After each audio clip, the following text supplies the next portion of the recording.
আসলে তো বিগত 20 বছরে কিছুই হয়নি। এসব বিষয় নিয়ে কারো মাথা ব্যথাও ছিল না, সবার মাথা ব্যথা ছিল মেগা প্রজেক্ট এবং মেগা দুর্নীতি নিয়ে। আমরা কাজ করছি এবং দেখবেন যে 6 মাসের মধ্যে আমরা সরকারের বিষয়টা খুব একটা সন্তুষ্ট বা অসন্তুষ্ট কোনোটাই নয়। আমরা একটা ভঙ্গুর অর্থনীতি, ভঙ্গুর ব্যবস্থার মধ্যে দিয়ে দেশ শাসনের দায়িত্ব পেয়েছি, দেশ পরিচালনার দায়িত্ব পেয়েছি। এর মধ্যে দিয়ে আমরা চেষ্টা করছি এবং মাননীয় প্রধানমন্ত্রী সমস্ত বিষয়ে অনেক কনসার্ন, উনি সমস্ত বিষয়ই নজরে নিয়ে আসেন। এবং এমনকি যে বাংলাদেশে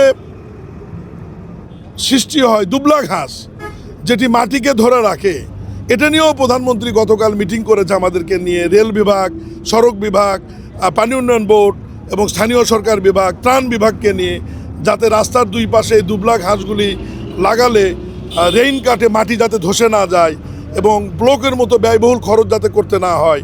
তাহলে মাননীয় প্রধানমন্ত্রী ছোট বিষয় থেকে বড় বিষয়গুলো যেহেতু নজরে আনছেন, আমরাও কাজ করছি। ইনশাল্লাহ আপনাদের সহযোগিতায় আমরা শেষ করব। এবং সরকার, স্থানীয় সরকার নির্বাচনগুলো করবার জন্য বদ্ধপরিকর।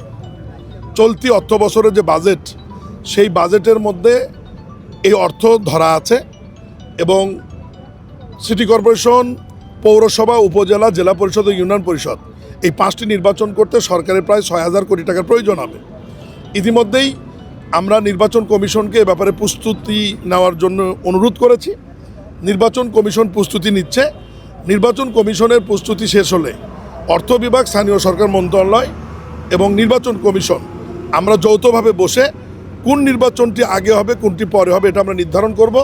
তবে চলতি অর্থ বছরে স্থানীয় সরকারের 5টি নির্বাচনই সম্পন্ন হবে ইনশাআল্লাহ।